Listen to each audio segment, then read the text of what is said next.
Hello, my friends, and welcome to the video. In this video, I am going to talk about DPDR and acceptance. What actually is acceptance? How does it work? What are you accepting? And how does it help you overcome your DPDR? And for those of you that are new here, then welcome to my channel.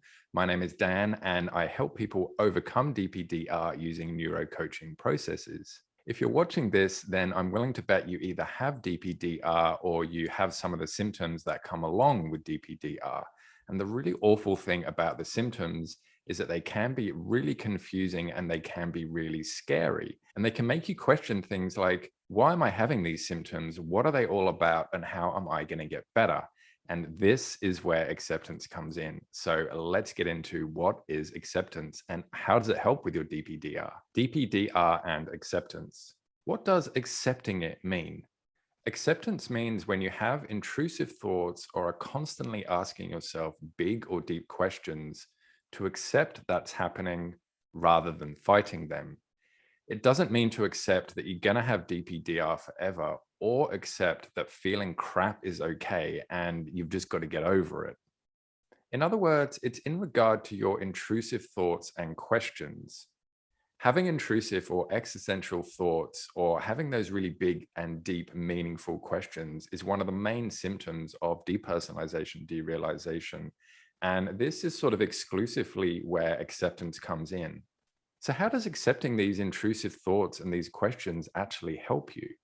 Accepting is similar to meditation or mindfulness, where you have the thought and you notice that it's there, but you don't engage with it or try to answer it. You might have the thought and say to yourself, okay, I just had that thought. That was an interesting thought and it can't hurt me. I'm going to continue whatever it was I was doing. The next time you have this thought, you can say the same thing.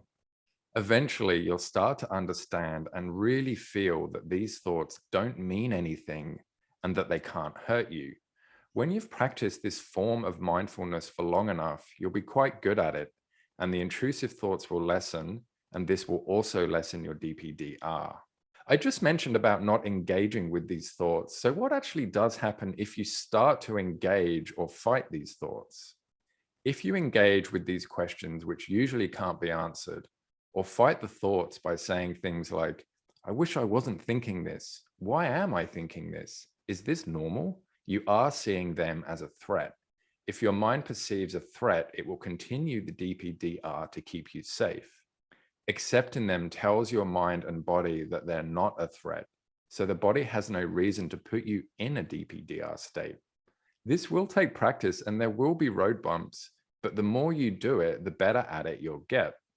This idea of the more you do something, the better you get at it is actually true for anything that you do in life. And I can give an example of if you know how to drive a car, think back to when you couldn't drive a car and when you were learning, you were having to keep checking your mirrors and checking everything was okay and sort of, not panicking.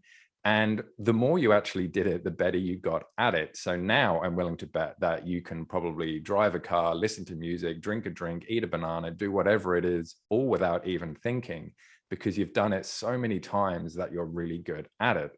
It's the same thing with this mindfulness around accepting the thoughts.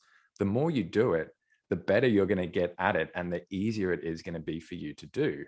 And on the flip side of all of this, what's really sort of weird is that the more you engage with these intrusive thoughts and the more that you question and fight them, the better you'll actually get at doing that. The important thing is to really try and get good and get better and get practice at doing the right things, which are going to help with your recovery rather than the wrong things, which are going to hold you back and keep you stuck.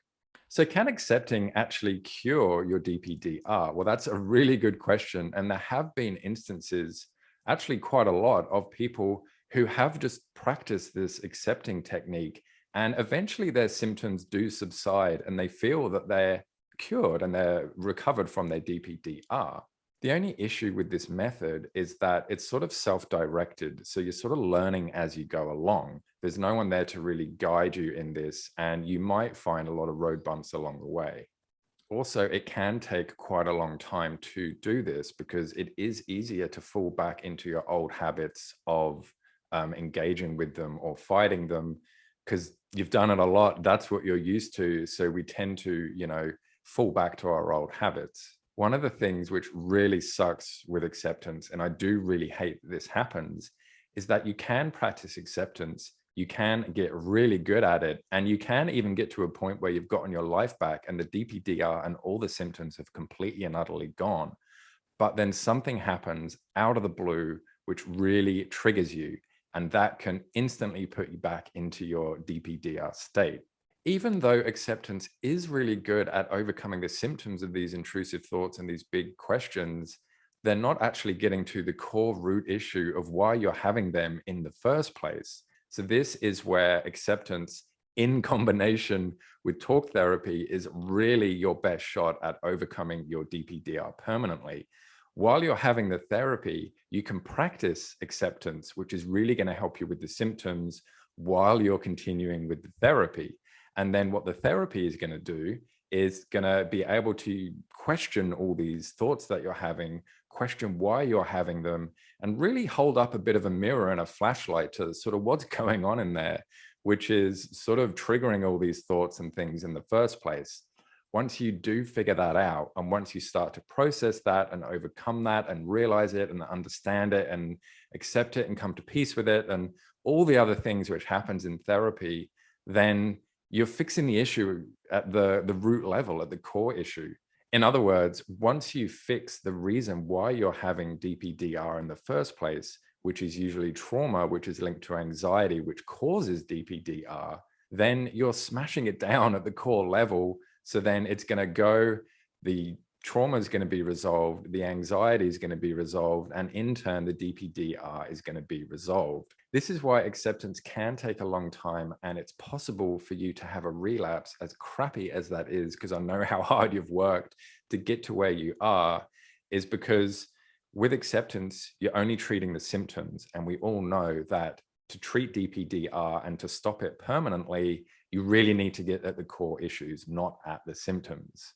I really hope you've learned a little bit from this video. And if you have learned anything or you have liked it, then please give it a thumbs up and subscribe to the channel.